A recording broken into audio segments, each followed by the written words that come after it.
Hello, everybody. It's the Lit Optimist, and today I'm talking about the revenge of Lard-Ass Hogan.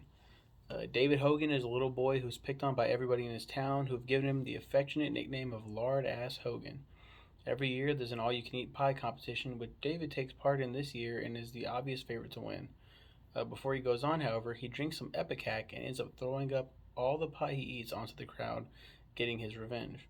It's a pretty funny story that Stephen King wrote and went on to add to his novella, The Body.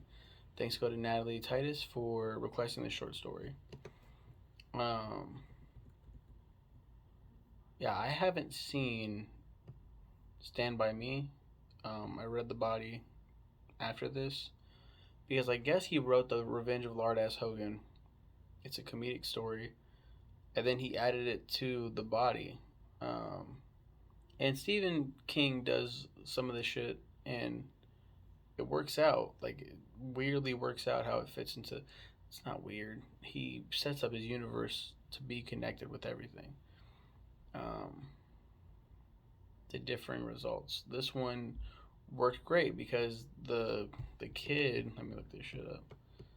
Is it Gordy LaForge? What's his name? Gordy? No, The Body.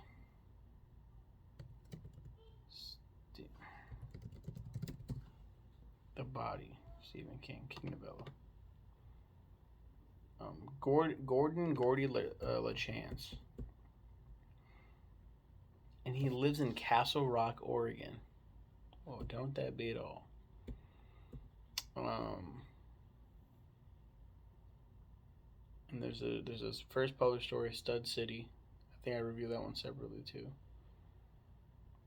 Um, while at a resting point, Gordy tells his friends another story, The Revenge of Lard-Ass Hogan, in which titular Davy Lard-Ass Hogan exacts vengeance on the town locals for ridiculing his wide girth for downing a whole bottle of castor oil, not Epicat, castor oil, before engaging in the town's annual pie eating contest and vomiting on the previous year's champion, which causes a chain reaction that nauseates the entire audience. Um, they all bust up laughing at this story, and I'm pretty sure it's gonna be fun to see that disgusting story play out in reality. That's crazy to me that they actually put that in the film version of The Body. Like someone read the novella The Body, really good story. Like, you know what? We're gonna make this into a feature length film. You know what? We'll use that funny story because it works so well um, within the narrative, the the entire narrative. That's really cool.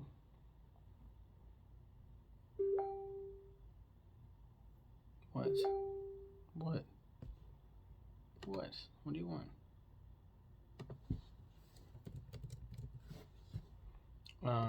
You guys have a good one. Again, thanks to my cousin Natalie Titus. I got a bone to pick with you, Natalie. When you watch this video, you and your husband Ben. I was on the phone with them recently, and we're talking, and I was like, man, when you guys visited, I really wanted to go down my Stephen King ranking. I was like, just finished the Tommy Knockers. It's pretty low on my ranking. They started laughing. They're like, we haven't read the Tommy Knockers. I'm like, you haven't? Excuse me? You haven't read the Tommy Knockers? I'm like, have you? You requested everything by Stephen King, and you call him like one of your favorite. She's like, yeah, but nobody has time to read all that shit. I'm like, hello, I'm reading every single Stephen King, everything because of you. She's like, well, no one had. It's impossible. I'm like, it's not.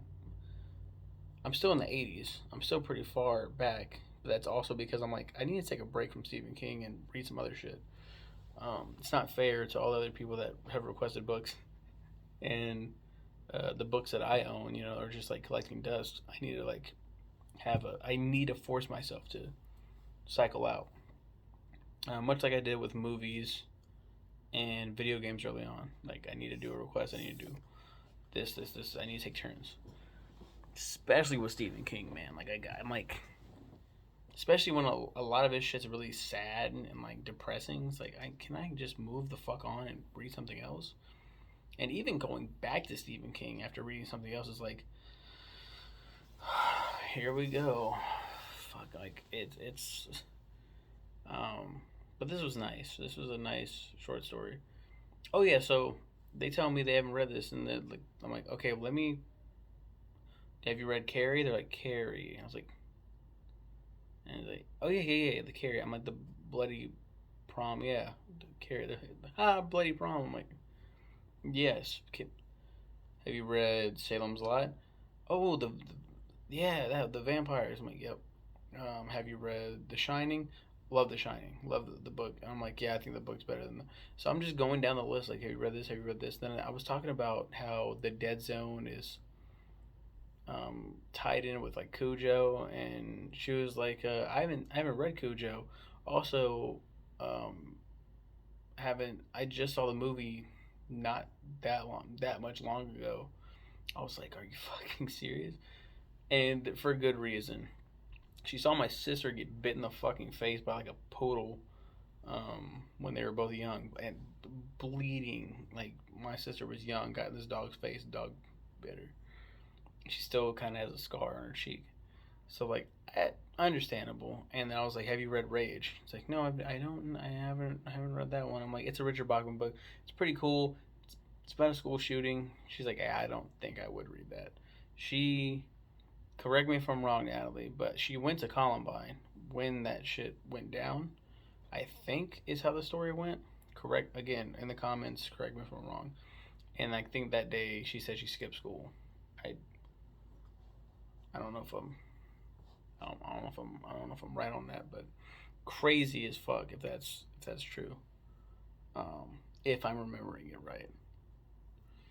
You guys have a good one. Take care. Okay, bye.